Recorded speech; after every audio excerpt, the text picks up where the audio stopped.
BRAINTRUST on energy and has been for several years, and the chair of the Congressional Black Caucus Foundation, Congresswoman Sheila Jackson Lee.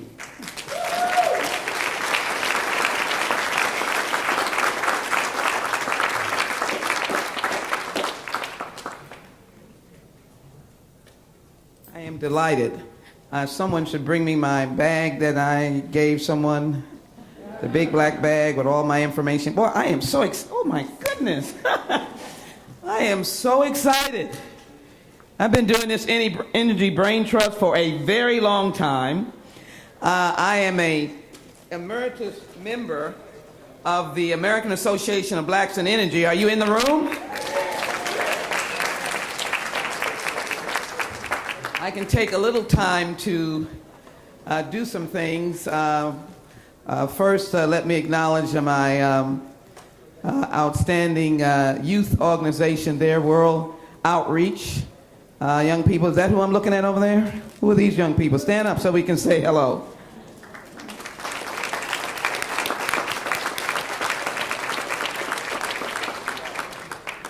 And I'm delighted to see our treasurer of the Congressional Black Caucus Foundation, Janice Horroyd. I don't know to do it, sometimes you don't, but a multi businesswoman.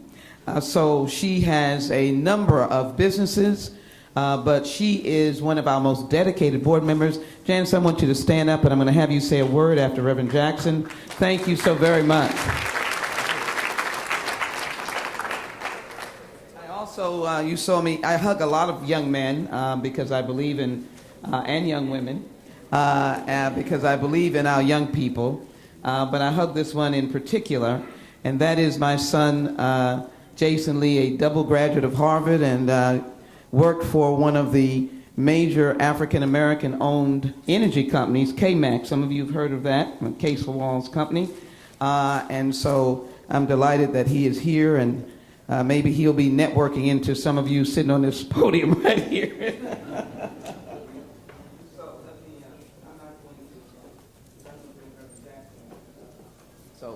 I'm going to bring him up. Let me say this as I give a partial opening remarks, and I'll give some later.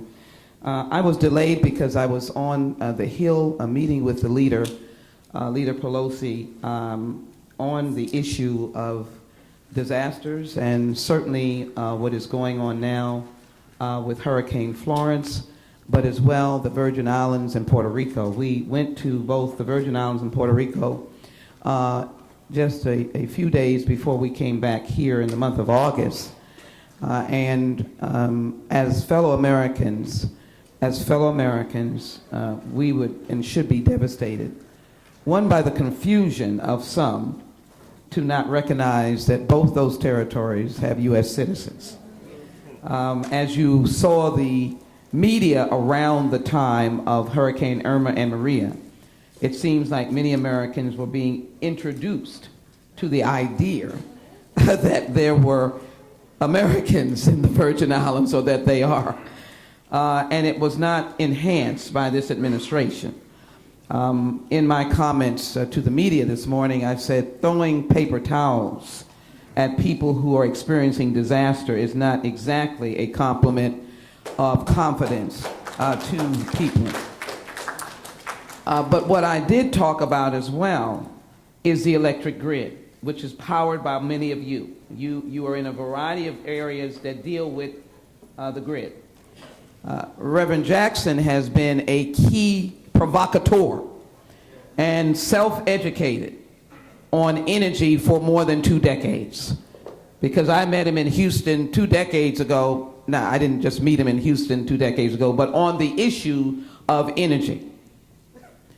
And so we were talking about this morning with the leader of the complete overhaul of grids across our country. Certainly Puerto Rico, talking about privatizing their power company, need a complete overhaul. They can't fix something. They have to have something from scratch. The Virgin Islands can't fix something. They have to build from scratch. But right now, under Hurricane Florence, there are thousands without power. And the reason is because we are still putting our power on wooden poles. And so when there's a hurricane, any disaster, we're out. I only say this to say the term is energy brain trust. It gives us a latitude to speak on many issues. That's why I'm so excited by seeing all of you. Energy never gets old. It never gets old. And Reverend Jesse L. Jackson realized that decades ago, and he began to talk about why we were not present in the energy arena. And so as I bring him up, we owe him a debt of gratitude, from the Wall Street Project to so many industries. But his question of where are we in the electric grid from all manner of energy, all of these, all of the above, in a fiscally and environmentally safe manner, where are we? And then the question is, what are we doing for our people in 2018 when explosions are in Massachusetts? We don't know the reason thereof, but people are in jeopardy there. No energy or no power pursuant to hurricanes in the southeast region. Questions there. And the people in the Virgin Islands and the people in Puerto Rico are still suffering. That's why this brain trust is crucial beyond even our own understanding. And the question of diversity is vital, because when you're at the table, you're not on the menu. You're giving insight to major corporations about how they spread their wings, and add not only to those, but our non-citizen friends, Haiti, and our friends on the continent, who with President Obama's Power Africa, of which I joined him in, there is an amazing opportunity dealing with energy. Not the big names that you think, which is no reflection here.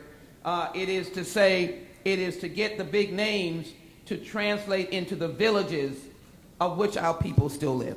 So ladies and gentlemen, would you rise to your feet and welcome the Reverend Jesse L. Jackson.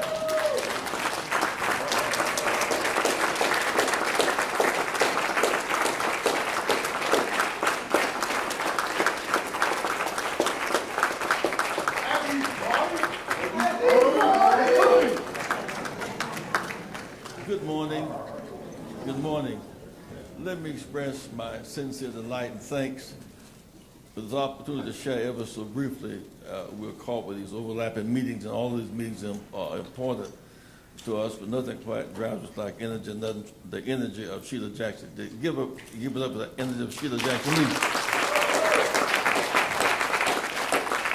I also went to the Summit Conference in Detroit, November 1st and 2nd.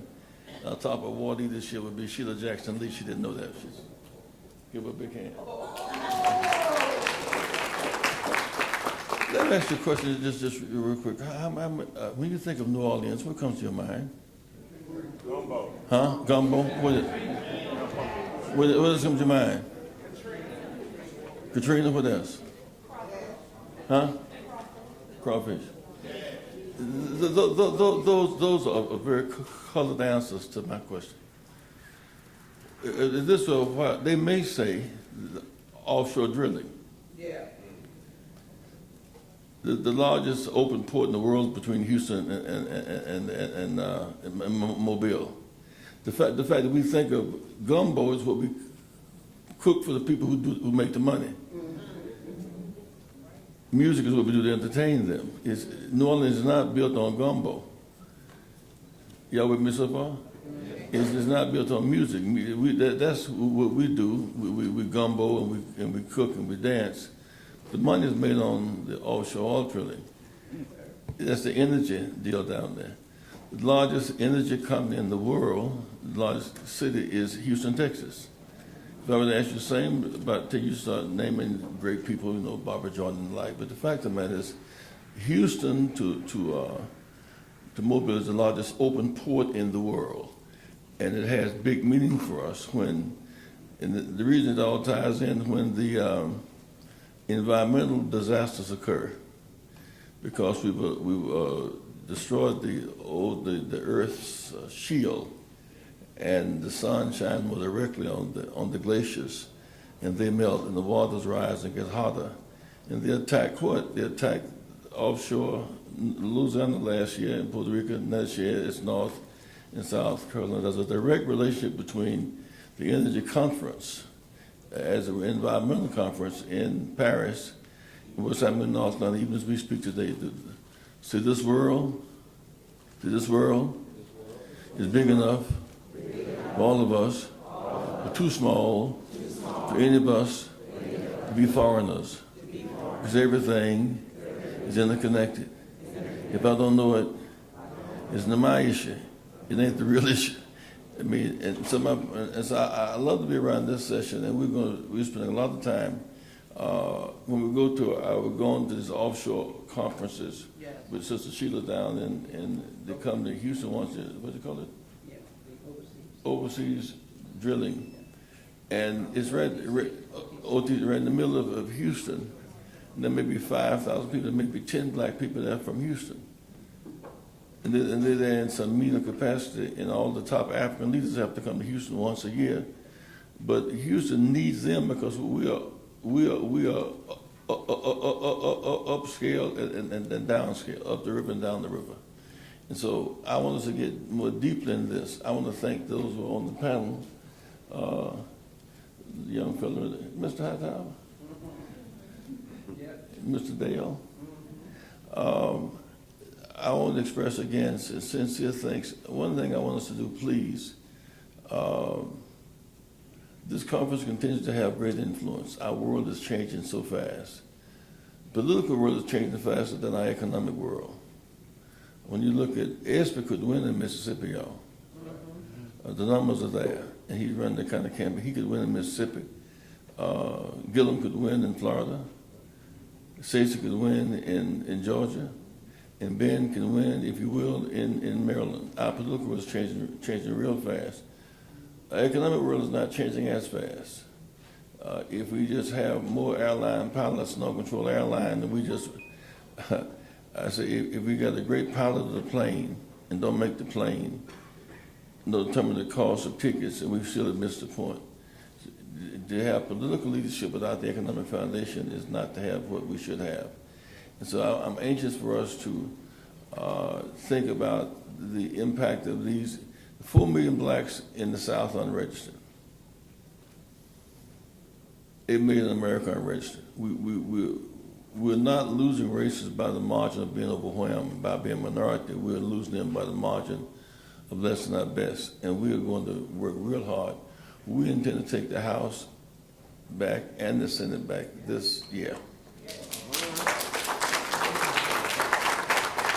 But my last was one, an economic agenda to correspond with. I remember the first caucus I was at, the Black Caucus met at the Sheraton Hotel, and it was about half full.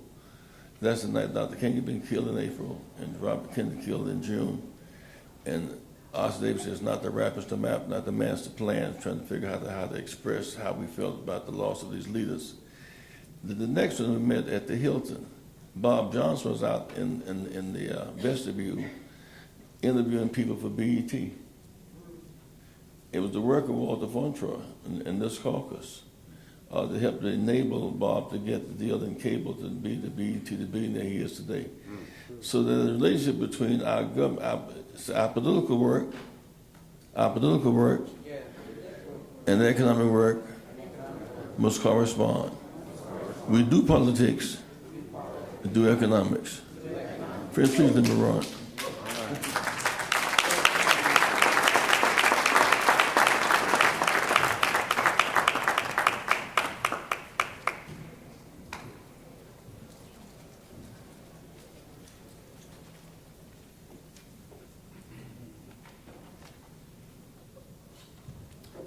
Kevin, I'm going to let us give another big hand for Reverend Jeffrey Lewis Jackson, please. And we expect to show great honor to him on tomorrow night as well. And Mrs. Jackson, thank you all so very much. Sometimes we don't remember Mrs. Jackson, but just as there was Dr. King, there was Coretta Scott King. So let's give them another hand as they go on. He was a spark plug that said that we need to do a lot. I'm going to take the opportunity, Kevin, to say my remarks so that I can applaud you, and then I will yield the table over to you. And again, I thank you so very much, but I want to at least acknowledge how much we appreciate you.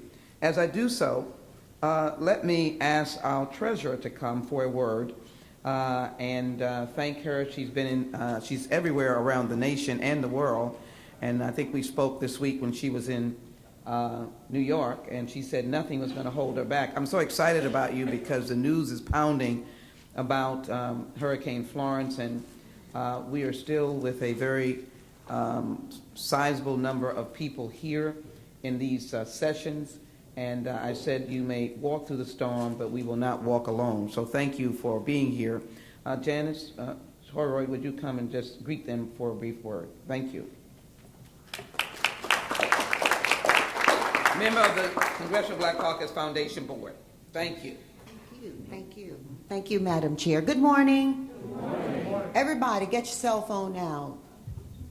Trust. Work in trust. Get your cell phone now. Okay. Madam Chair, will you please stand up? I'm going to get out of this picture. If you can, if you need to stand up to do it, I want you to take a snap of her, and I want you to Instagram, tweet it, whatever you do, and I want you to put it out that here is our champion of energy, and people need to be following her and listening to what she's saying. This room has those of us who collectively understand what this agenda is about in here to learn and move the message forward. But we need to make sure that her message is bigger than this room this morning. So please, Madam Chair, just get it, just get it. I have to listen to my board member. All right, now make sure you hashtag it with her on it. Thank you, Madam Chair. Listen, God bless all of you. As I am sitting in this room this morning, I'm thinking, where's my brother? You know, my brother was in a meeting for me so that I could be here, Carlton Bryant. And as Reverend Jackson was talking, I was thinking, all those years ago when I went to Wall Street, he talked about how important it was for us to be behind the money and in front of the money. And I had, who was then my very young daughter, not a teenager yet, in the room with me at his Wall Street event. And yesterday my daughter called me and she let me know that her portfolio of investments is now approaching the same amount of revenue stream and economic value to our family portfolio as the businesses you may know. My businesses are Act One, Apple One, Agile One. All of these, you've probably seen it if you read Essence or if you watch the news or if you watch any of the business shows you've seen me talking on. But the important thing she was saying is that she had taken a kernel of a moment out of Reverend Jackson's agenda, listened to it before she was a teenager, and now as a young woman is reaching her portfolio to $1 billion in investment. How incredible is that? Now, hold up, because I want to be quick. There's a thread here, okay? By that same means, Congresswoman, our chairwoman at Congressional Caucus, CBC, is teaching us the importance of energy. Under President Obama, I was appointed as an ambassador of energy for the Department of Energy. And the numbers are astounding that I'm seeing. Most people, if you ask them which of our 13 agencies, I believe there are 13 agencies, which of them is the biggest funded, and we would talk about the Department of Defense. You better put your eye on the Department of Energy. Everything is about energy, okay? And so the reason I want you to tweet out when she gets ready to talk, you've got your picture ready. See, I helped you. When she starts to talk, tweet out her tweetable moments. Y'all can tweet too. There are good tweets as well as bad tweets. I want you to Instagram her. Put it out there. Let's leave this room making it our agenda to echo the message that she's giving us. Last thing, I talked about my brother, bringing this full circle, Carlton Bryant, who's sitting right there, an executive in my organization. He and I were at an A&T homecoming. How about those Aggies? How about, okay. How we doing? How we doing in sports, y'all? We had some good weekends. Okay, let me finish this up. Carlton and I were talking, and we determined at a homecoming 4 years ago that we were going to create in our HBCU institutions the same capacity to draw great talent. See, Todd Gurley is from my hometown, but he didn't go to A&T. We ain't hating on Todd. We love him, right, Shari? But he didn't go to A&T because he didn't feel funded at A&T. When we look at energy, and we look at the fact that North Carolina A&T is graduating one of the largest numbers of black engineers in this nation, we can tie all of this together, and it's the work she's doing out of Texas and in D.C. that's impacting all of us, and that's why we got to be tweeting about her. I would make it your personal initiative that you don't let a week go. There are only 52 out of the year. Don't let a week go that you're not finding something she's saying to put in the universe. Mama told me years ago, there's my mama right there, Miss Aretha Brown. We rolled deep, y'all. My mama told me years ago, I was real shy and didn't want to step up and all that stuff. You can't believe that, right? And my mama told me years ago, Janice L. Retha, when she uses both my names, she's serious. She said, Janice L. Retha, in order to be outstanding, sometimes you're going to have to stand out. Get out there. We got an outstanding member of Congress here, no matter what state we're from. That's why I asked to serve under her leadership. And that's why we've got to make sure that the outstanding work she's doing, that we're putting it out there and letting it stand out on the agenda. So that's my message this morning. Let's repeat and retweet the things that she's doing that help us on this agenda of energy. Everything is about STEM. STEAM if you're inclined. But science, technology, engineering, and math, I'm telling you, out of all the jobs that we're fulfilling, out of all the searches and the programs we're building through my organization, this is where clients are looking for their best hires. But importantly, this is also where entrepreneurism can be fueled from. So please, fuel our economy, fuel our energy, and make sure we're fueling it with the right message, her message. I'm going to get off the stage so she can give it to you. Thank you, and God bless you.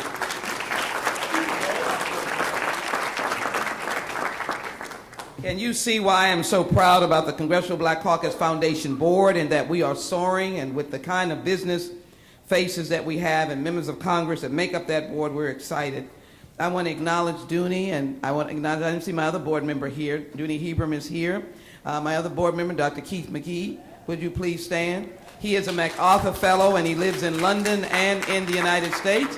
But when there's a board meeting, he is on a plane, a red eye from London, to get here to the board meeting. Give our board another big hand. Pauline, it's so good to see you. Would you stand up? I'm so glad you're in the room. This is an international businesswoman along with Dooney. She works both in the United States and Africa. We're delighted. Then my green man is here as well. So we are mixed with both energy on all sides, and certainly I'm not going to put on my cybersecurity hat. But let me first of all thank you. I'm going to give my brief remarks succinct.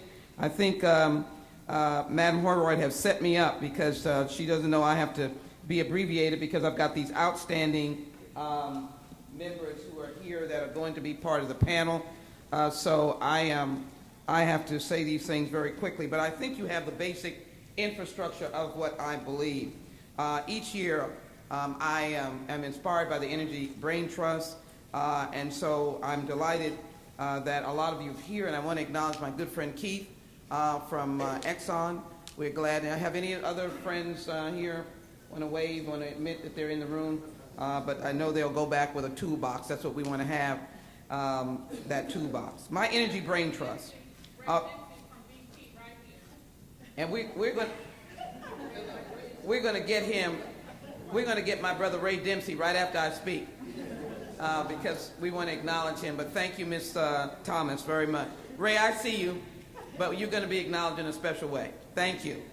The Energy Brain Trusts are convened to serve as a platform for all relevant stakeholders from a variety of sectors in the industry including electric, natural gas, nuclear oil, and emerging energy sources such as wind, solar, and turbine, to name a few. One of the challenges that we have in Congress is the divide that certain individuals in the majority want to cast sort of a line where we cannot sit at the table and talk about the needs of energy in the United States. I think the panel here know what I'm saying, that if you're on this side, you're a good conservative Republican. If you're on this side, you have to be on that side as a Democrat. Energy is so much a part of the core of this nation and what our people need. Remember what I said. Right now, Hurricane Florence is raging and moving, slowly as she is. But in addition to the rain and the wind, it is the idea that people will be without power for a pretty long period of time. What is the answer to that? Double disaster. And then we have, as I said, the islands of Puerto Rico and the islands of Virgin Islands. But suppose Haiti had been hit, already suffering from never repairing after the earthquake. We're told by FEMA that if Haiti is hit, it will be a disaster of unspeakable proportions. You will not even be able to get your hands around it. And as our neighbor, Haiti would be asking, and deservedly so, looking for our help. So when we think of energy, we must think of the very infrastructure of our nation and our world. Every community in the world depends on energy to power its citizens' lives, and every community has a stake in addressing the increasing impact of global climate change. Every nation's ability to achieve and maintain economic strength relies upon its capacity to access energy that is affordable and plentiful.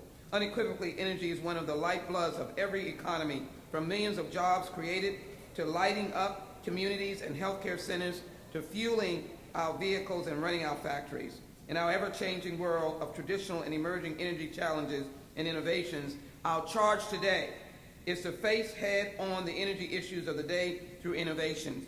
Let us not close the door on opportunity and innovations, and let us not close the door on people of color who can be as talented, as Janice has said in her recruitment and her world businesses, as anyone else. Let them get in the door. Let them design new apps that deal with energy. Ask them the question how we can serve the Virgin Islands or Haiti or the continent of Africa. How can we power Africa? What do we do to power Africa? How do we foster and realize a stable world economy through the creation of career opportunities? Let me also add, I chair the Congressional Pakistan Caucus. Pakistan, not in Africa, in Southeast Asia, is crying out for energy and the energy grid. How large a community is the Southeast Asian community of Pakistani and Indian? Crying out. So much so that it's a tit for tat where they're looking to Russia when they are not pleased with our relationships, which I always say is better to talk to somebody than to have the door closed. But there is so much. As has been indicated, I happen to be one of those STEAM people, but STEM education is very important, and add that to the arts. Give that well-balanced person. How do we increase efforts to promote investment in the energy sector that, for instance, helps employs Texans and rebuilds communities in Louisiana and catalyzes electrification projects in Africa? How do we do that? In other words, how do we package energy access in a way that meets the needs of individuals and communities? And as well, how do we build the economic grid for those individuals that are on this platform, entrepreneurs who want to get into business? How do they get into business? Steve Hightower has been in the business, and he's had his mountains and his valleys. I hope he will share that. This is not an easy business on the aspect that he's in, but there are many other ways. These are the questions we need to tackle in today's contemporary energy context. The fact of the matter is that some of today's domestic and international energy initiatives help piece back together the disaster-torn parts of our world, as well as rural and hard-to-reach parts where access to electricity can mean the difference between access to electricity needed to perform life-altering changes. But it is a repair mode. Are we advancing in our utilization of energy? For all of the businesses that require energy, any home builder will tell you that he or she needs an architect, structural engineer, draft persons, contractors, subcontractors, ranging from carpenters to electricians to laborers. But they also need energy. This is what our energy initiatives and efforts should look like, creating a solid foundation by coalescing unorthodox alliances between various stakeholders to work together to help build a stronghold energy portfolio. Do not run away from the environmentalists. Let us sit at the table. And anyone in this room that wants to challenge the idea of climate change, you are just putting us back and back and back. You just cannot go forward. And might I say to my friends who are corporate energy leaders, they are my friends because they tell me within their companies they have renewables, meaning that they have a department on renewable research. Good for them. You know what I said to them? Talk about it. Let us know about it. Bring young people to work there in your renewables. They might clamor to get to your particular company. Talk about it. And so today we're gratified to have some dynamic leaders across the board. Our moderator, Kevin Avery, who has been a friend for a long time, is no stranger, and has been in this business and no stranger to the energy BRAINTRUST, and has been an advocate.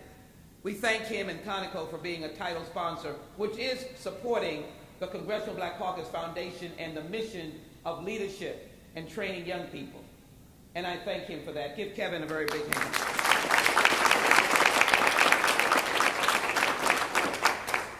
I'm also excited that my friend Ray Dempsey, as well, is a friend and has been a partner in this effort today. Stand, Ray, so we can give you a hand and thank you. He's over many, many things, but he still works with us in energy with BP. Thank you. Look forward to meeting all of your new team as well. And I welcome all of the other panelists who are friends for a long period of time, but they have stayed on the battlefield. Some of them are ABERs, if you will, the American Association of Blacks in Energy. But I know they'll be introduced by our moderator, so let me acknowledge Steve Hightower, who has had mountains and valleys, but look at him now, CEO of Hightower Petroleum. Give him a big hand. Paula Glover, President and CEO of the American Association of Blacks in Energy, an organization that I hope she counts me as a member of for all these years. My first child was born at the AID conference, not born, almost born, at the AID conference in Houston when I was on the local chair of the AID conference. One of our first conferences, won't give you the date, but in any event, the participants there had a ambulance outside of the conference. That's how much it was. Some of them said they would volunteer, but I did not want them to use their energy skills at that point. Let me thank my good friend Dale, who knows about gumbo, but is a multi-glomerate and expert, and particularly his reach to Africa. He has been a good tutor of mine, tutoring me, and he is chairman of 35-7-11, so you know that he has a multiple group of private equity investments and others, but well in tune with where we are going in the future. Daniel Parker, president of Obsidian Integrated. Are you on the stage? And we're delighted to have you as well. Will give us some great insight. And Monica Gladney, corporate counsel for ExxonMobil. Thank you so very much. Will give us insight. Did I miss anyone?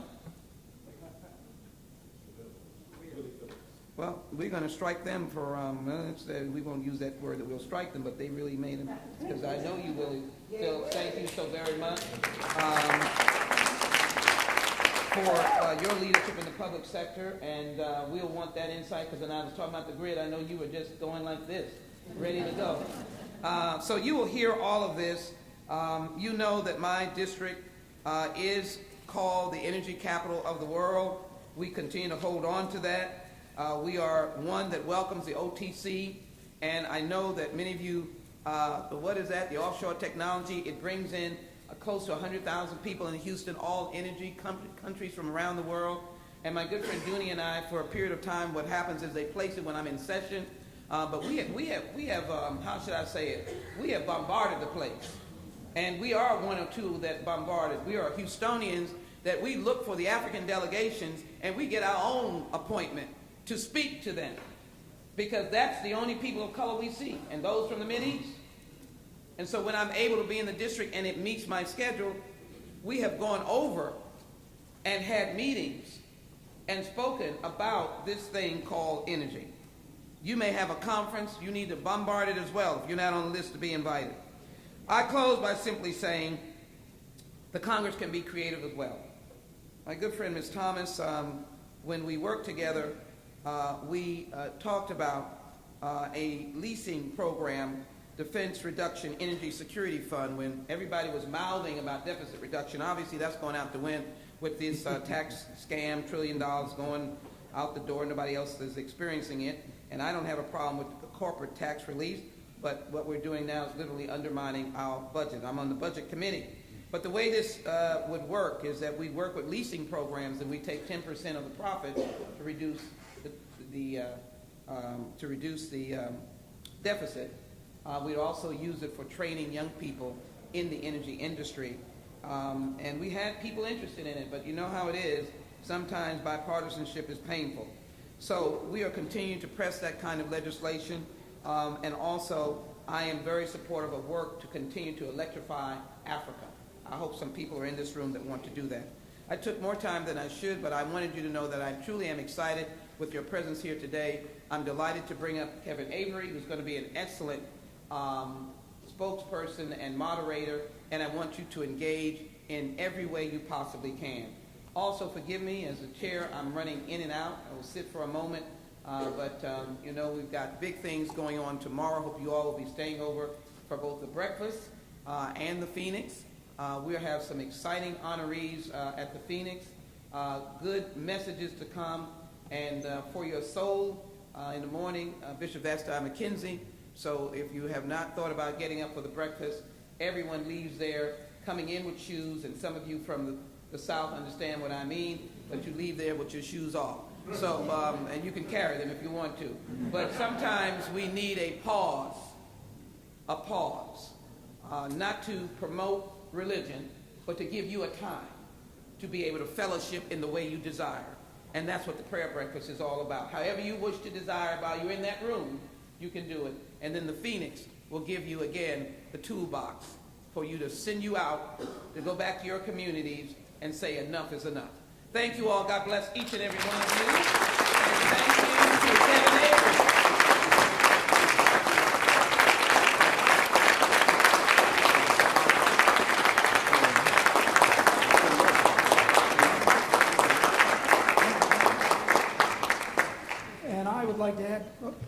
And I would like to add my personal thanks to the Congresswoman for her leadership in Congress on energy issues and in the Democratic caucus, which is very important for our industry. Thank you very much. As you said, my name is Kevin Avery, and I manage the Federal Government Affairs Advocacy for ConocoPhillips. We're the largest independent oil and gas exploration company in the world. Welcome to the CBCF Energy Brain Trust on the state of diversity in the energy sector. The energy sector is one of the most dynamic parts of the U.S. economy today, marked by growth, high-wage, blue-collar jobs, and today the United States is a global energy leader. We just surpassed Russia in the amount of crude oil produced. We're the largest producer of crude oil in the world. It is a remarkable change from when I was growing up and I had gas lines, and that was in the early 70s. I still remember that, so I'll admit that I am that old. But the question that we're here to address is diversity in the energy sector, in this growing industry. Is it happening? Is it not? If not, why not? If so, what's working? I'm pleased to be joined by a terrific panel who the Congresswoman has introduced, so I won't go over their backgrounds again, but they all represent a wide range of actors in the energy space. I'll start with one disclaimer, and I promised them I would do this. The views that they express and opinions they express by the panelists are their own and do not necessarily represent the official positions of their companies or their employers, unless otherwise noted by them. So I wanted to make that clear. Why don't we start with going down the line? Each panelist briefly describe your experience in energy and your experience with diversity in energy, any trends, any pitfalls, good stories, bad, and we'll start with the mom. Good afternoon. It's an honor to be here. And when I was asked to talk about diversity in the energy sector, the first thing I thought about, I'm an attorney with ExxonMobil. And people ask me, how did you end up at an oil and gas company? And see, when I was in law school, the only opportunities they told you about were either working at a law firm or working for the government. So I say I got into the energy sector by divine intervention. So one night when I was deciding, it's like, do I really want to go to a law firm or do I want to have a life? I get a call from somebody from Exxon. And I thought it was a prank because I said, why is the gas company calling me? I thought maybe I had lost my gas card or something. And it was really interesting because I did not know the opportunities that were available for professionals in the oil and gas sector, in the energy sector. And so when I was asked, was I interested in taking a position with the company, I'm just still asking, myself, like, why would I go into the energy sector? And first of all, corporations typically didn't hire you right out of law school, so I'm thinking, what do they want with me? And many of us, our perception about the energy sector is that you need to be an engineer, you need to be a geologist, you have to have a technical background. But I want to say personally that there are so many different opportunities within the energy sector as an attorney. I've been with the company 24 years. I started out doing litigation, and I was actually doing personal injury cases. I was actually doing real estate, and I'm at an energy company. So the diversity is there and the opportunity for minorities. Then I went on to do environmental law. And then I did that for like 6.5 years. Then I went into natural gas marketing.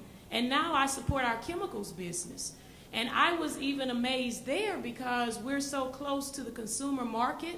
You have a situation where oil and gas, the products that we make with the chemical processes that we use, we're making the glue that goes into baby diapers. We're making the plastic that is used for baby bottles. So we're very close to the consumer market. So I just want people to know there's opportunity there. You don't have to have a technical background. And I've had a great career within the company. I've seen diversity be enhanced within the company, and we'll talk about that later. But that was my journey into ExxonMobil. So I must be enjoying myself because here I am 24 years later. Thank you so much. Thank you. Willie Phillips is the commissioner, a member of the Public Service Commission in the District of Columbia. Commissioner Phillips, please. Thank you. Thank you, Kevin, and thank you to my fellow panelists. I am happy and proud to be here. I want to tell you, much like my colleague Monica, I have a confession. I never wanted to be in energy. I graduated law school at Howard University School of Law, and I wanted to be a litigator. But when I got to my firm, I got to my office of 200 attorneys. I was one of 2 black people in the building. And at the time, the utility sector was the largest client. And they were getting pressure to get more minority representation at their table. And I was asked to come on board to their electricity practice. And I became a FERC practitioner. Now, I have to tell you, I didn't know anything about FERC. I didn't even know what it stood for. But I can tell you this, opportunity is everything. And that's one thing that I learned about my path. And when it came my turn, I've been fortunate to be a regulator now. I was in private practice as an attorney, and I was in-house counsel at an energy company. And along that path, I learned something about what drives me. And I make it drive my job now today, and that's the public interest standard. What that means to me is 3 things. It's policy, price, and people. And I put price in the middle, and that means affordability to me. Because where I grew up, I knew what it felt like when you go over to that wall and you hit that switch on the wall. And you know what happens? Nothing. And I view my position as we make multi-billion-dollar decisions today. We just approved an almost $6 billion merger at my commission. I view my responsibility and my job through that prism because I never forget where I came from, so that I can always help people behind me. I don't pull the ladder up. I make sure that the ladder's there for them so they can come too. So I'll stop right there. I have a lot more to say about diversity, and thanks again for allowing me to be here. Certainly. Gail Lefebvre, 35711. 35711. So we've got two businesses that are in the energy space, an electrical contractor and a pipeline an electrical contractor and a pipeline construction business. They're probably the largest black-owned businesses in each of their respective spaces, but they're still de minimis compared to the companies that are represented on the panel here. To respond to the question specifically about diversity and where things are trending, I think while our businesses are growing, it's actually trending negatively. There's less of a focus on whether or not you're an MBE when you're providing services. There are caps on new entrants in the market. So if you get above a certain size, then you can't really participate in the programs that were designed to allow the broader sort of participation that Willie just talked about. So when we competed for things like Puerto Rico and other, which we did do, we did a third of the power restoration there. Being a person of color really didn't have anything to do with it. And with that, I'll just cede to Sister Glow. Good morning. You know, I have been in this business for 25 years, and I started out in a small gas company in Connecticut. It was absolutely my first job, taking people's bill payments and talking to customers. And it was the most meaningful job I've ever had and continues to be the most meaningful job, because I think when you are in this industry, which is essentially a service industry, having a one-on-one impact and engagement with the customer gives you a sense of empathy and sympathy in some cases about what people really go through and the obligations that we have in this business to serve customers, and when they are unable to pay their bill and people face very devastating situations and have to come to you and share that so that you can help them. It's a humbling experience. But I've also had the opportunity to work in economic development. I've been a legislative lobbyist at the state level. I'm a lobbyist for our regulators, and I've worked in community affairs. So I've had a really broad experience in both electric markets as well as natural gas, and now I'm at the association. And what I would say is, in terms of diversity, I think for me, I have spent most of my 25 years being the only black person in the room, being the only woman in the room, and when I was much younger, being the only person under 30. And so what I think I learned from that is to use your voice, to not be afraid to say anything, and to not feel like you're the only person who knows that you're the only one. I'll share just a quick story. I have a colleague, a regulator, that Commissioner Phillips knows, Jack Bikoski, who's the president of NARUC, and he was my regulator. And one day I remember him saying to me, "How come your company only brings old white guys in here if they want to influence something?" And I was like, "Oh, you noticed that too?" He's like, "Yeah, we noticed that it's only..." So I think it gave me the opportunity to say, okay, well, if you see this is happening, and I know that this is happening, then when there is an opportunity to ask those kinds of questions, you need to say something. Because if a regulator is noticing it for the company standpoint, that is actually not a good thing. Thank you. Mr. Hightower. Thank you very much. And, you know, being in the energy space is something that is right now the best opportunity for African Americans and new entrants than ever before, because it's a changing market.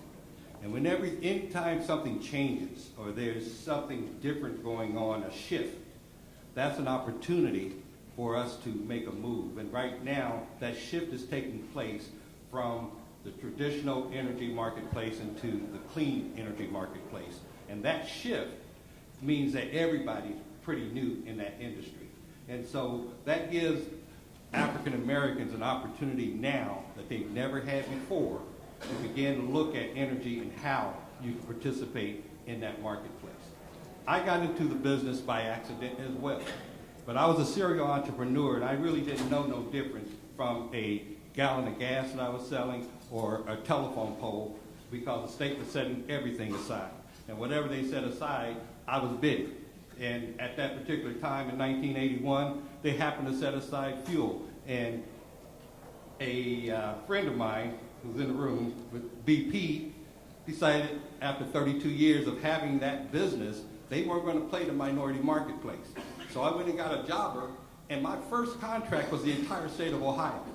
And I didn't know gasoline, but I was transactional. And I knew how to pay my bills.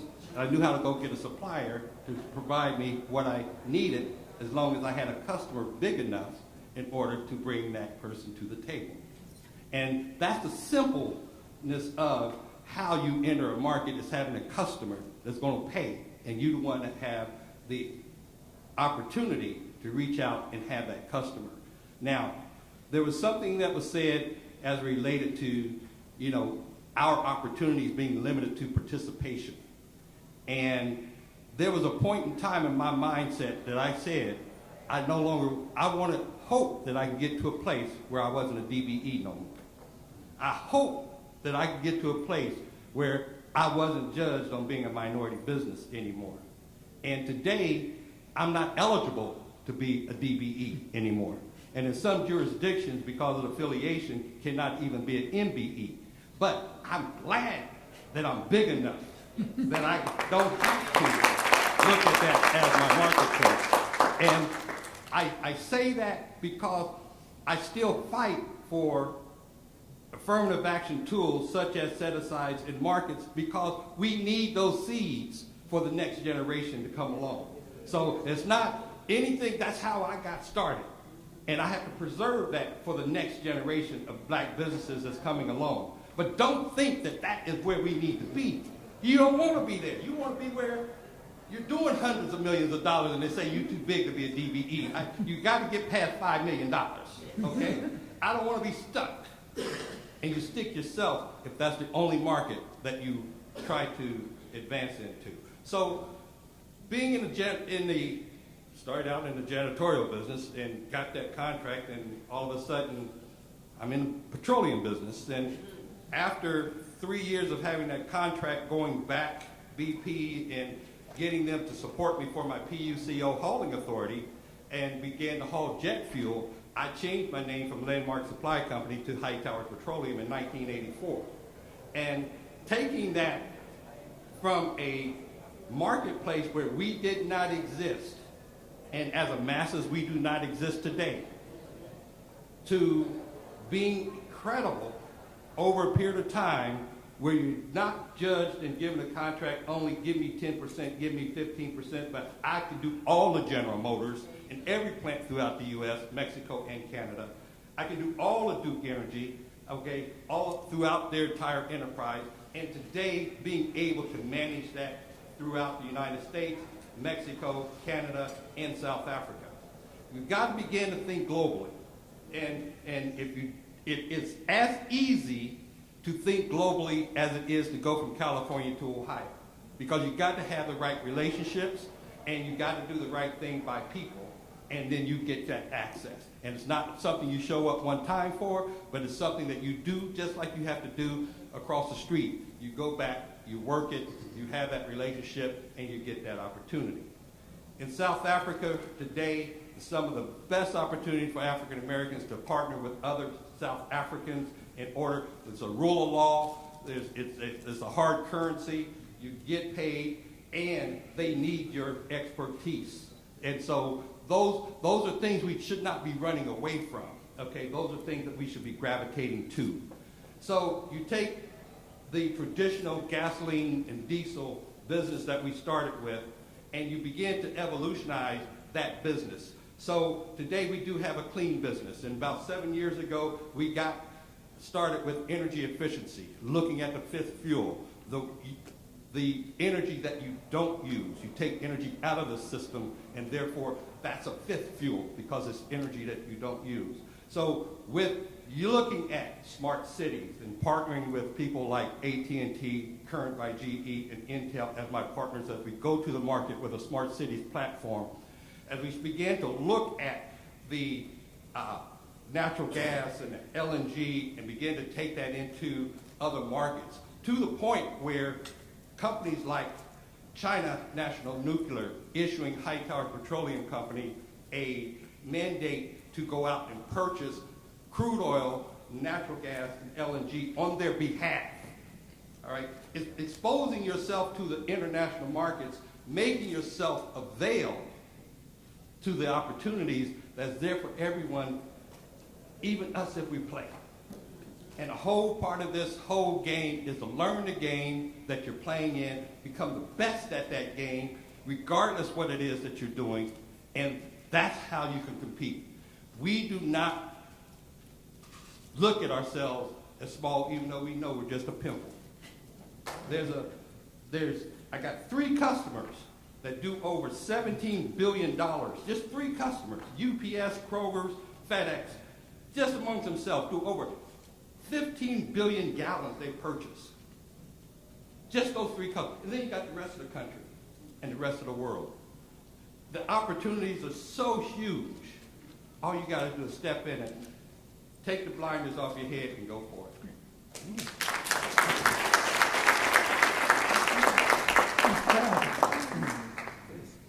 Mr. Packer, please. How you doing? My name is Dan Packer. Good morning. Good morning. I just want to say unabashedly, I want to go to work for Steve Hightower.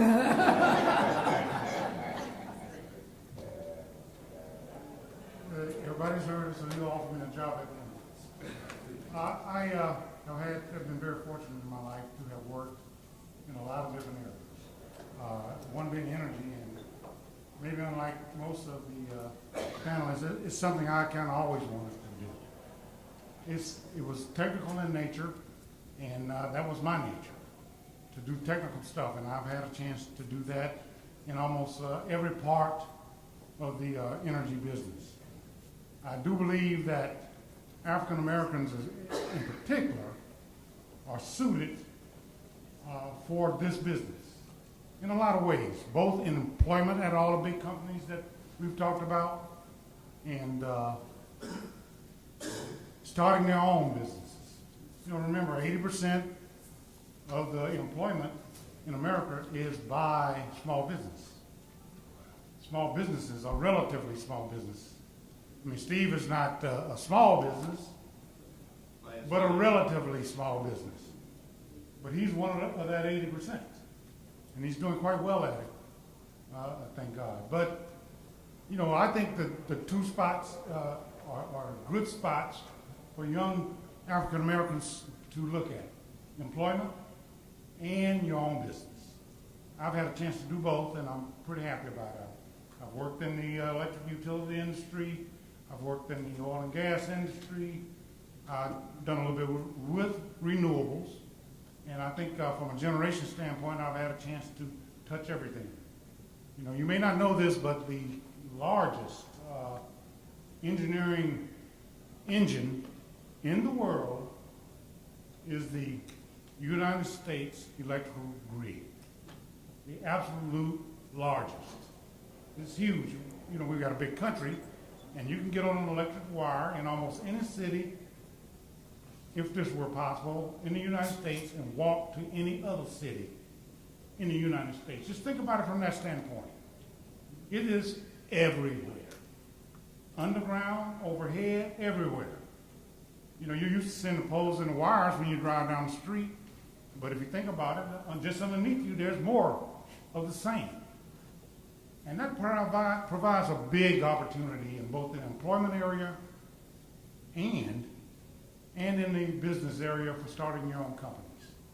Not that that's easy either way, but it's a great target, I think. I was in the U.S. Navy, and we used to always talk about targets. and great targets. Great targets were the ones where they were big and large, and that's what this whole sector is, big and large. And I think if you get a chance and listen to this panel, you'll do quite well at it down the road. Pretty much all I got. Thank you very much. I want to follow up on something that you said, Mr. Hightower, relating to the changing energy markets and that it creates opportunities. It also creates some challenges. You've got to be ready to enter that market. And if you are starting out your career, you want to change in careers, you're going to need some background to enter and take advantage of those opportunities. Are there challenges there to diversity in terms of the kind of training that's needed and the technical expertise that people need to enter our industry? Well, first of all, it's really important that you try to know where the puck is going to be rather than trying to follow the puck. So understand where the industry, even in renewables, and where they're going, and where you're entering at is not, you don't want to wait till it's already mature. The ball done went out and is already on its way to the net. Now you're chasing it. So we've got to educate ourselves to really what's next. And one of the what's next is smart cities. And it's just a conversation, everybody wanting to do it. Not many people have figured it out, but you can guarantee it's coming. Just like 7 years ago, it was LED lighting. And nobody was really thinking about LED lighting because incandescent lighting was just still there. But 7 years ago was when you were supposed to get into that business. And so today, you've got a foothold and you've learned it just like everybody else that got into that business learned it too. I don't care if they was white, black, or indifferent. They didn't know it, and the market had not adapted it. So trying to find things where you know it's coming, the market hasn't quite adapted to it just yet. So all the players are looking for opportunity for that customer. And many of your customers that you already have, they need that customer too. So it wasn't any magic that Current by GE and AT&T and Intel came to Hightower, except that they found themselves on the other side of the winning circle a couple times and said, oh, you can get customers too. We ought to join you. So, all of you have assets, okay, and that's your customer that somebody else wants, as long as your customer is big enough for that person. Before we go on, I want to turn to somebody else to talk about that issue. I want to recognize former CBC member Congressman Ed Towns from Brooklyn, New York. Thank you very much for coming.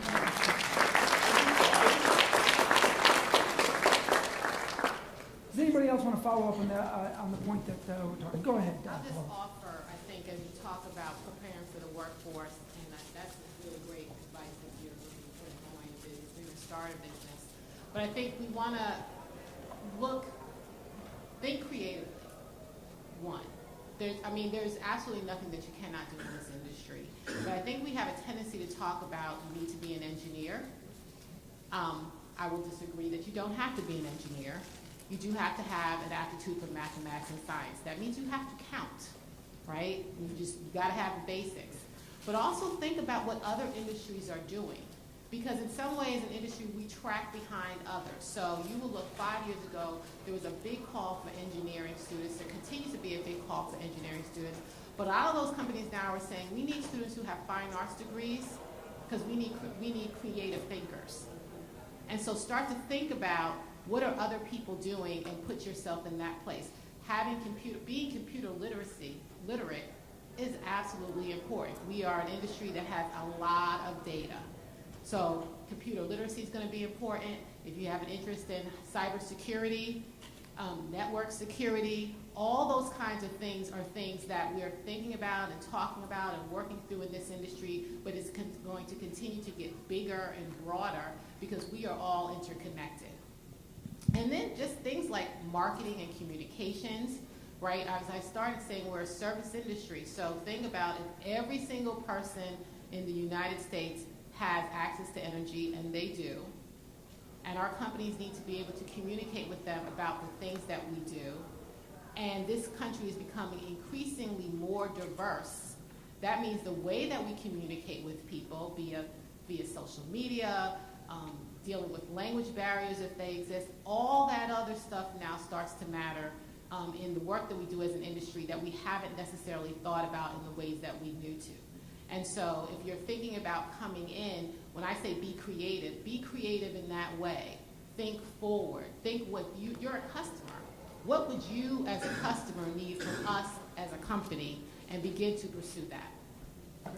Will, you wanted to say something? If I could add, I just recently read that 40% of senior energy executives are set to retire within the next 5 years.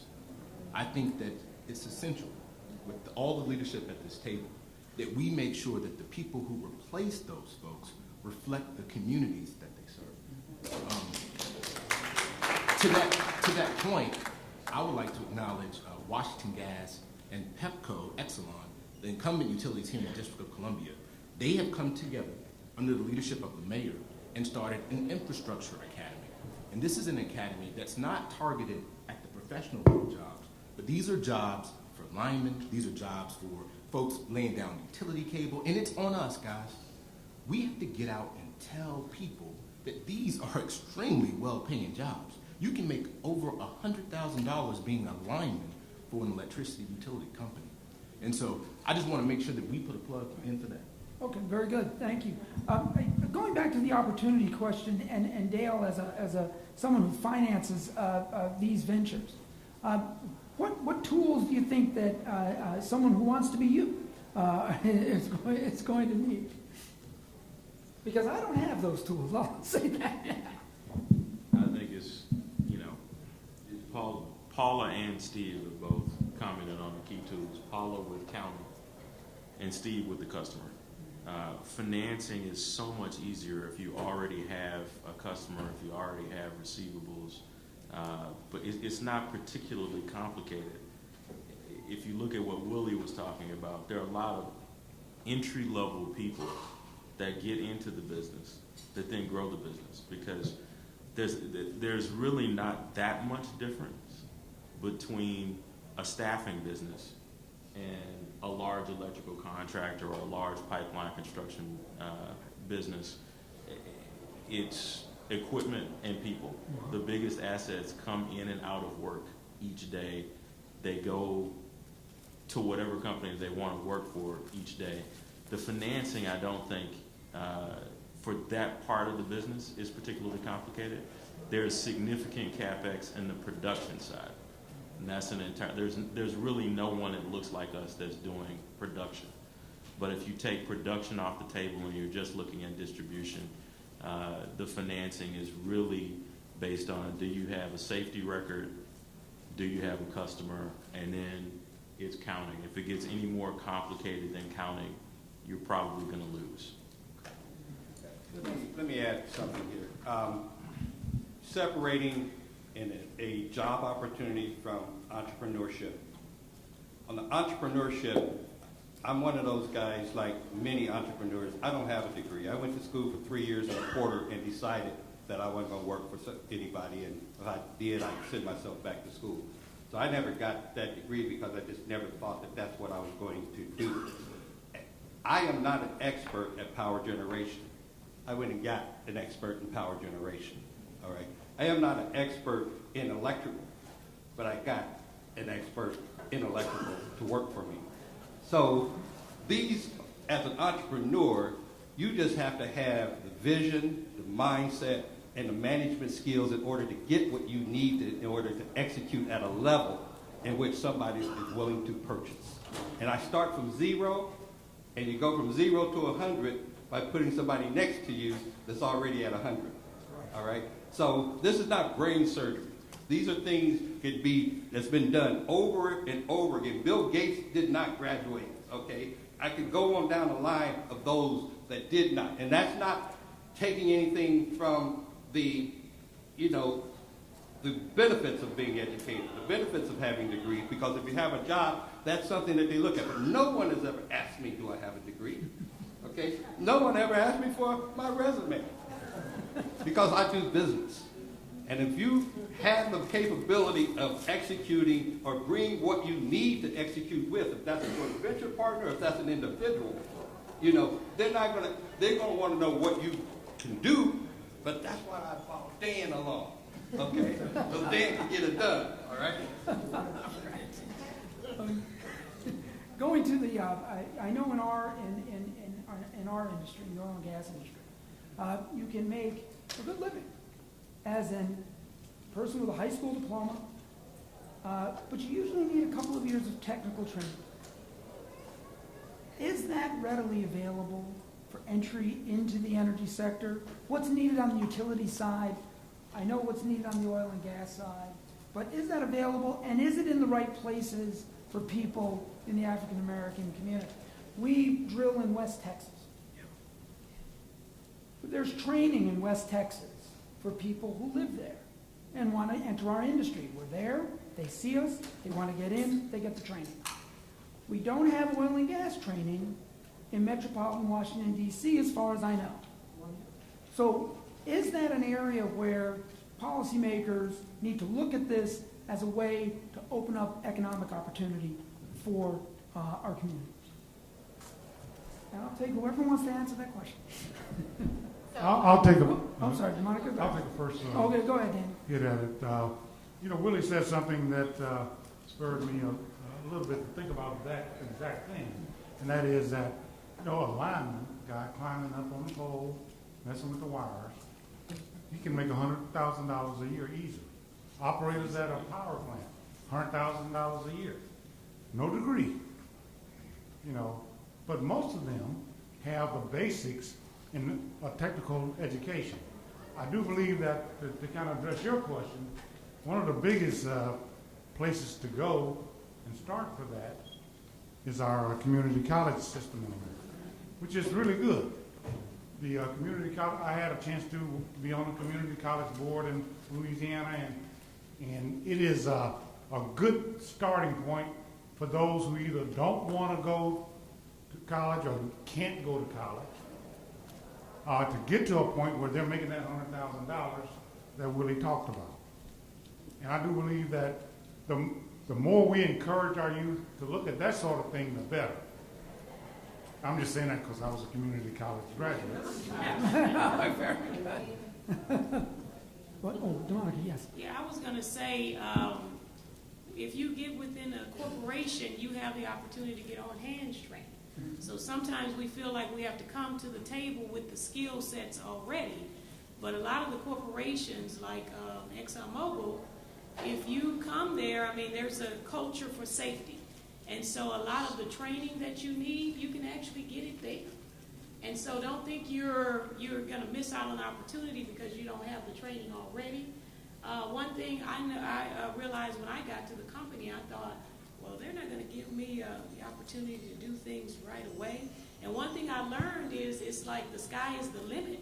If you are willing to accept the challenge and there are opportunities out there and you want to avail yourself of that opportunity, they'll make sure you get the training that you need.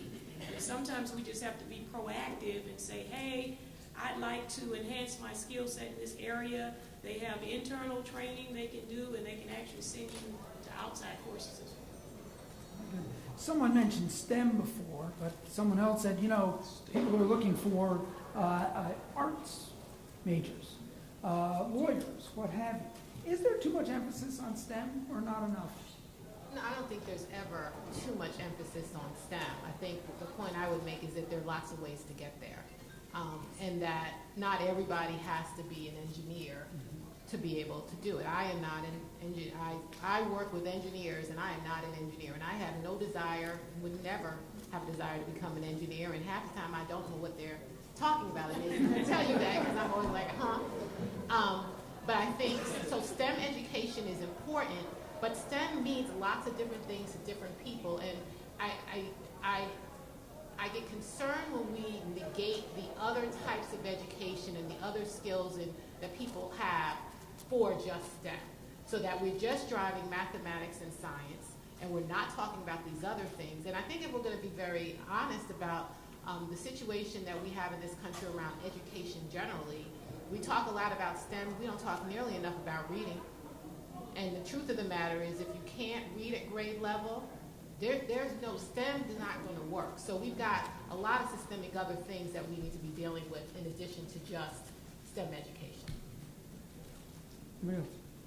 And the other thing is, if you talk to any utility, there's a gap between the retiring and the new entrants. There's not enough people in the industry, period, in order to fulfill those jobs.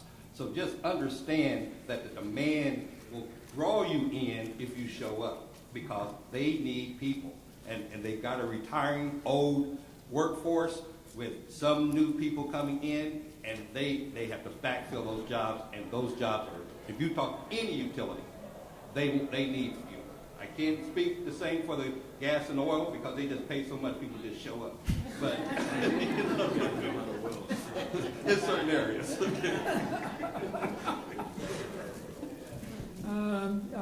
I can't say I just showed up, but anyway.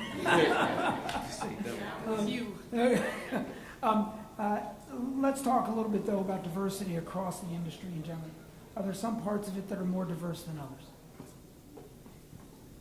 I mean, overwhelmingly, I think if you look at the data, what they'll tell you is that administrative positions are far more diverse than positions in the field. I don't know that that's sector-driven. There are obviously certain locations that are going to be more diverse, right? So as an association, we do a lot of work with API, American Petroleum Institute, and I can remember them saying, you know, Paula, if you could get your members to go to North Dakota, there are lots of opportunities. And I was like, you couldn't get me to go to North Dakota. So, like, that's just not going to happen. But kind of appreciating that there's a lot of opportunity. It can be location specific.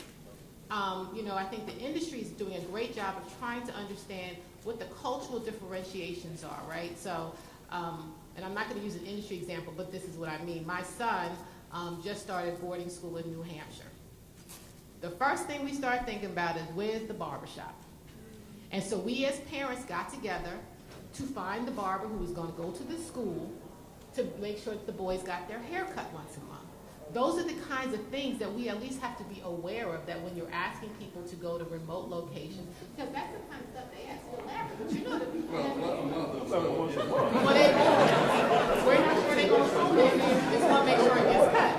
But I mean, I think the point is that diversity, you know, is one of those things that there's all this other stuff that organizations now have to begin to at least acknowledge and think about if they're trying to drive this kind of change. What are some of those cultural issues that companies need to address to attract and maintain a diverse and inclusive workforce? Inclusion. So, you know, I had a colleague this morning talk about psychological safety in the workplace, and I was like, man, that's the best term, right? The psychologically safe. Because many times, what do? We go to work, the person, so I don't necessarily bring the Paula Glover that you guys see to work. I bring my representative to some of these organizations. And that's exhausting. It is, right? And so when we ask people, particularly African Americans and Latinos, to be authentic, what does that really mean for us? And is this a place where I can really be that person?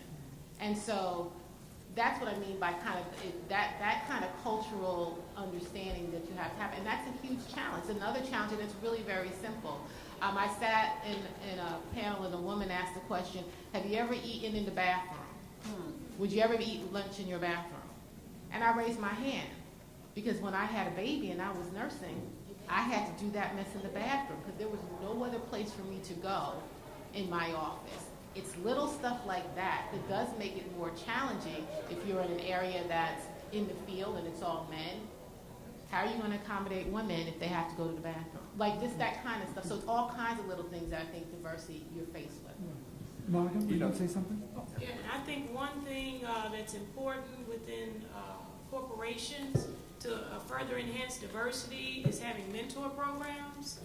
A lot of corporations, what they're doing now, they'll have these affinity groups or resource groups like for women, African Americans, Asians, Hispanics, and sometimes it helps to have someone that looks like you and someone that you can talk about your career to and don't feel like you're going to be judged or your performance is going to be impacted. You can't talk to your supervisor, but having that support group I think is very important, and I think we need more of that within, organizations, within corporations. I know when I started out in litigation at ExxonMobil, I remember going to a deposition, and we had co-defendants, and they came in, and I was the only person of color sitting in the room, and they asked me to go get their coffee.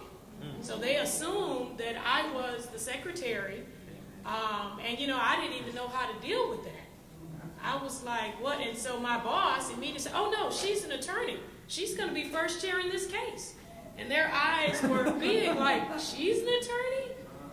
But what made me different, and we had like someone who was actually like an administrative assistant in the room, they assumed she was the attorney because she was Caucasian. So I think the more we have that support system and mentoring, someone that can help you to chart your course through your career, I think that would help in terms of diversity and in terms of, because we get the folks inside, but can we retain them? I think retention is the issue, especially with the millennials. Because once they come in and see there's not diversity and inclusion, they're out the door in 5 years. Dale? I couldn't agree with what you're saying more. I mean, and it's, I'm not a person who like climbs a pole or puts pipe in the ground.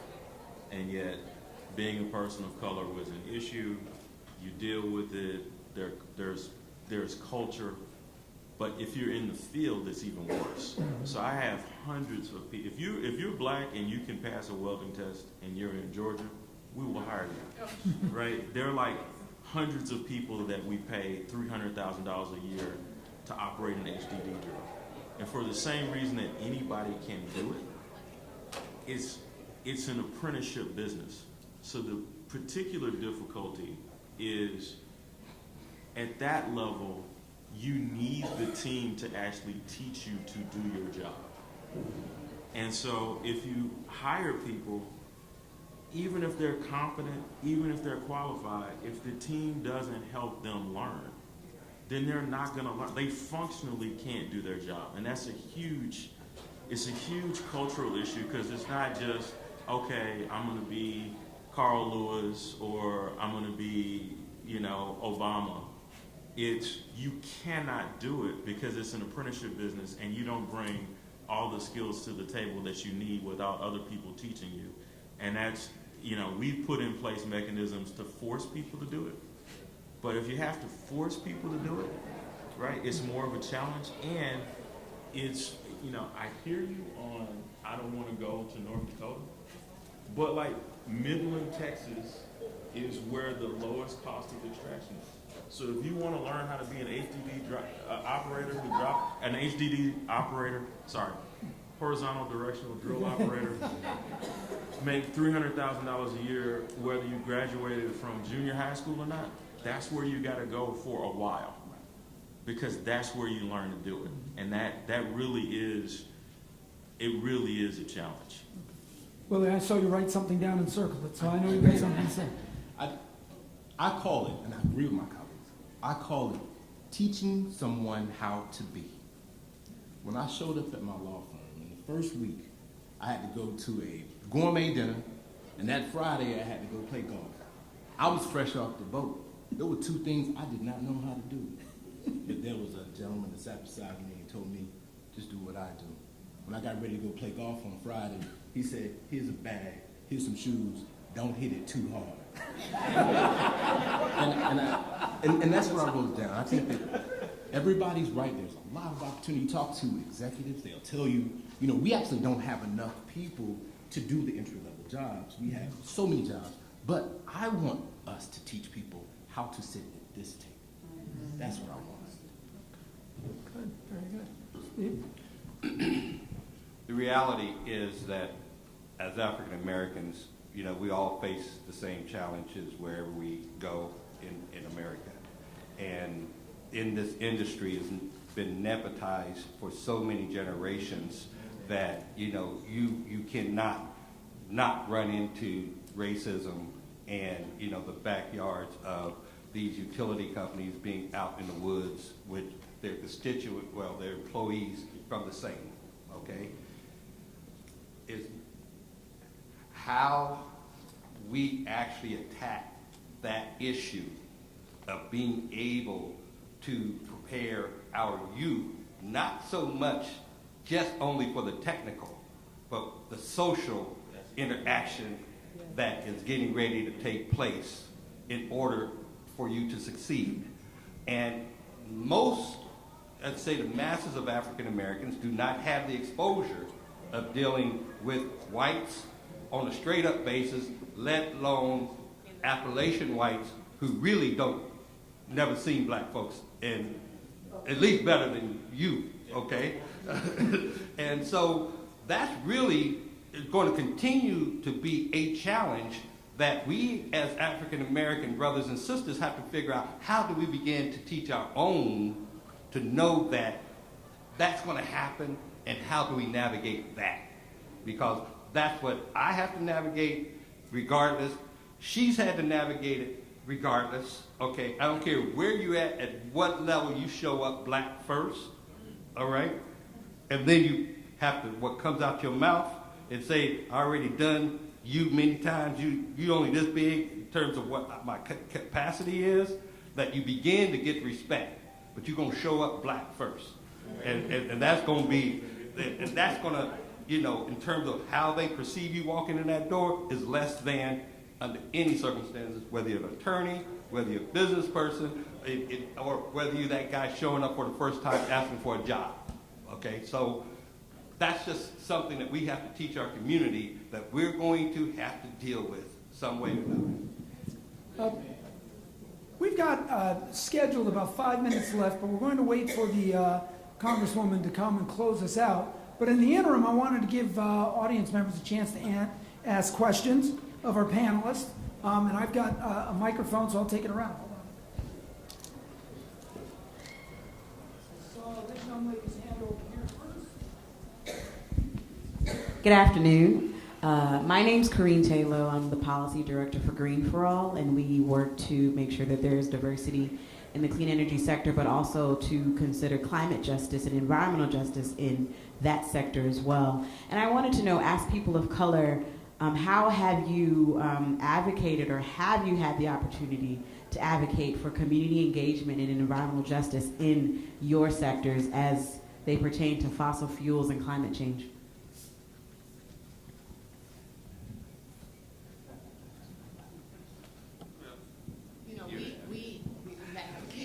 I mean, I think we often as an organization advocate for that, what you described, right, around environmental justice and fossil fuels. I think what probably bothers me the most, and this has nothing to do with Green for All, is the fact that we don't believe that we can all coexist.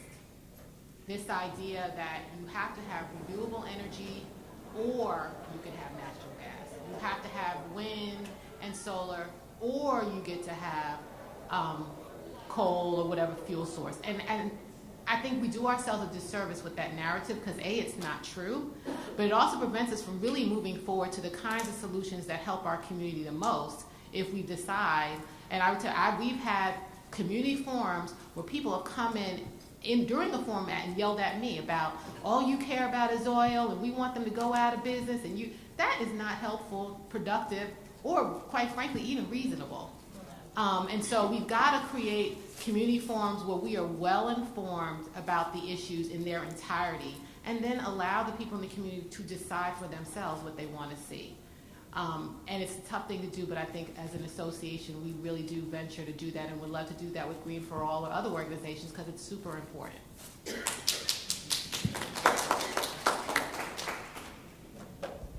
Hi, great panel. My name is Jerome Ringo. I worked in the drilling industry in the Gulf of Mexico. I worked in the production industry in the Gulf of Mexico. I worked 25 years in the oil and gas industry, but I also was the chairman of the largest environmental organization in the world. So I've worked both sides of the fence. I live in Lake Charles, Louisiana. Right now they're doing $80 billion of investment in the industry. Sasol's building a huge plant, LNG facilities. We got more jobs available than people, okay? The challenge is, and thank you, Mr. Hightower, and also in response to Ms. Glover, the challenge that we're facing is that, and where the rubber meets the road, the brothers ain't getting the good jobs. Okay? They're bringing them in as laborers, and the operations jobs, they ain't giving them to us. They're giving them to one or two, and that's it. And above that, one or two, and that's it. That's the reality of what's happening in Louisiana. The issue of working with the environmental groups, I've worked with Green for All and VAN, and I've been in the environmental movement. I was part of the climate change negotiations for 10 of the COP conferences for the U.S. So I'm into the climate change thing. But there's this us and them mentality. Industries on one side, communities on the other, and they don't trust each other. So what I've had to do, and Mr. Hightower, I don't have a degree either. I've gone to Africa.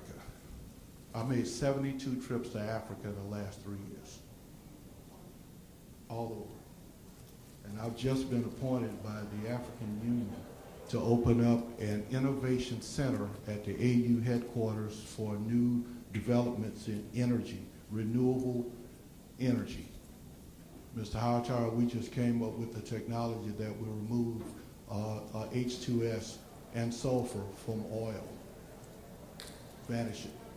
I just partnered with the company that's doing that. So in the form of a question, let's just be real here. The reality is, and I feel your challenges. 10 years ago, I started coming to the CBC conferences. The same dialogue then was there was only one of us at this company. We're the only ones. We always just see an all-white audience. It's the same thing we're hearing right now. You're experiencing what we've been experiencing for many years. I joined the Louisiana Wildlife Federation in 1994. They had 24,000 members. I was the only black member. And I'm still the only black member. Largest environmental organization in the state. So the question is, how do we get beyond this just being a conversation and a realization of the reality of what it really is? Too many of us are very qualified, but are basically, in the eyes of these companies, tokens. Well, we got an African American there, so how do we change that? So next year, the conversation will be Let me answer it from a business standpoint and let someone answer it from an employment standpoint, because success gives opportunity to success. And today, in 1981, all the way up till maybe 4 or 5 years ago, it was very, very hard for me to find anybody else that wasn't already in the business of petroleum, that had came from the 50s where they did home heating oil in their communities, all right, because that's the only place that they could deliver. They still exist in pockets throughout the United States. But once these boys actually saw me become successful, because they all said I wasn't going to make it. They all said, you're going to be a has-been, you know, no black people ever made it in this industry, all of that. And I made it anyway, all right? And now I'm competing and winning against my competition. Now these boys are saying, this might work. So now I'm starting to see other brothers being supported by other companies coming into the game. And so game has made game, basically. And now that the door has been opened, then all you need to do is walk in. Like I said, it is so much. It's not going to be easy to get in, but you find your customer, then you'll find a supplier to supply you to get in this industry. So that's from we've cracked the door in the industry standpoint, but yet I'm still like 1 in this category, 4 or 5 coming up here and there, but they're coming up. And so that's another opportunity that's being created by success. If you take nothing away from this meeting today, I think each and every person should walk out of here and go identify a mentee. Find someone, and it can be someone in middle school. Teach them what they need to know to get to where you are. And schedule it. I have a monthly call with my mentee. Same time, every month, same day. And then I'm going out and trying to create opportunities for her. So that's what I'm saying.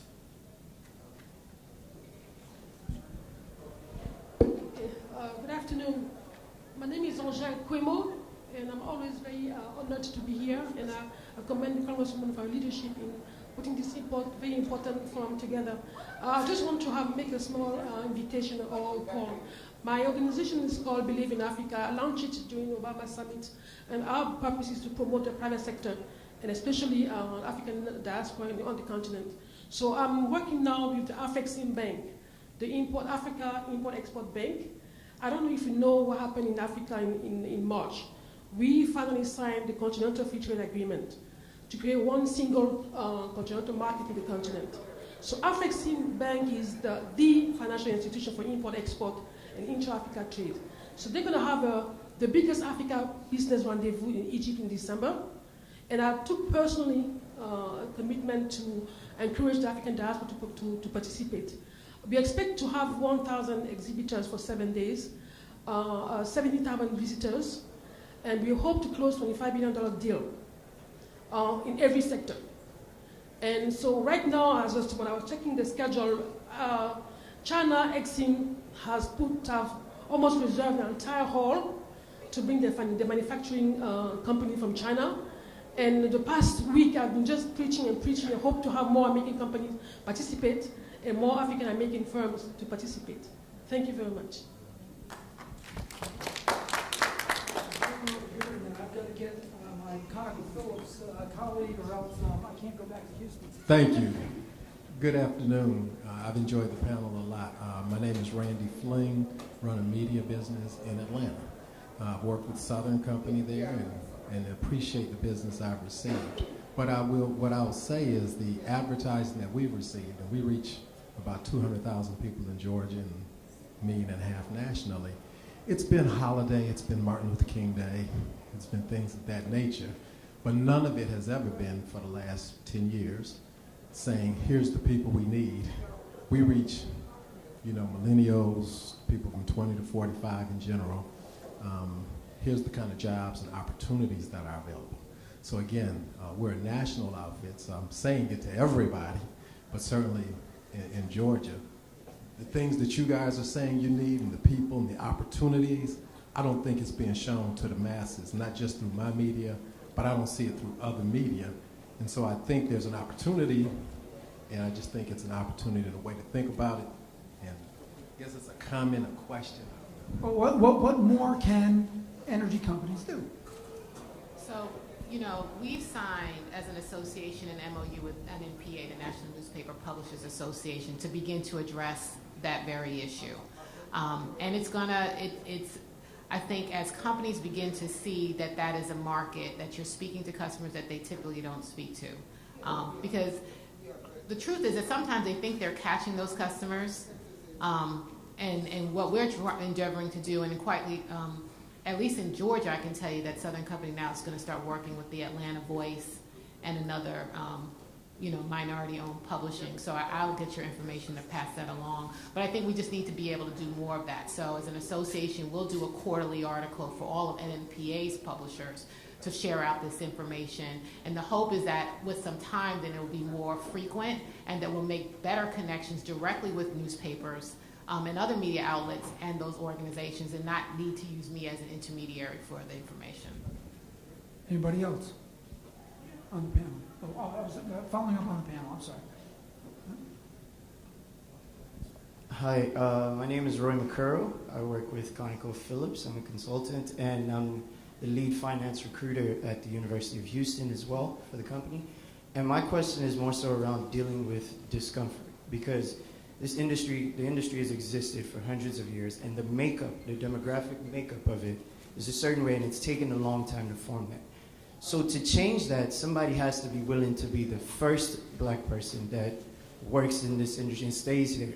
What I find a lot is a lot of students, they look at it and they say, okay, if it's not equally black, or if it's not the place where if it's not familiar, I don't want to do it. You understand? So my question is, how do you balance dealing with that discomfort versus breaking ground into somewhere that is not the same demographic makeup as yours? Does that make sense? Yes. Please. I mean, I think what Steve was talking about before, right, about just only is what he was talking about, right? How do we help students and prepare you for that? That's the reality of the situation. And so you got to figure out how you're going to stick it out so that you can bring in more. I don't think that we have a solution to that because just America being America.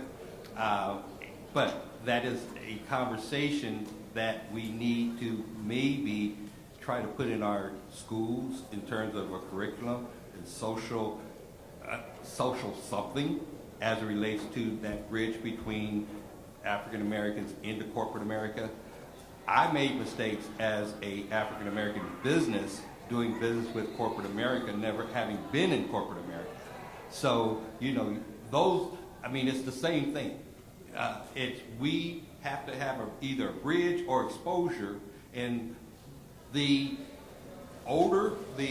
baby boomers was not socially as exposed to the white community because of segregation or their schools being mostly black and mostly white. But today, you're so integrated into your schools, and black and white is plentiful today. So some of that has already been crossed mentally, and then you go into a corporation with these old folks that still, got that old stuff. So we can teach it, but I think we have to be very deliberate about teaching it.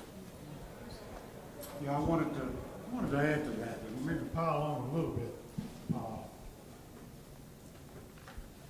You find yourself the only one there. That means you now have a personal responsibility to get number 2 there. You have a personal responsibility to get number 3 there. And you got to take that on with no fear. And maybe some sacrifice. And the sacrifice might be one that you don't want to do if you're the only one there. But you got to take that personal responsibility if you want to see it change.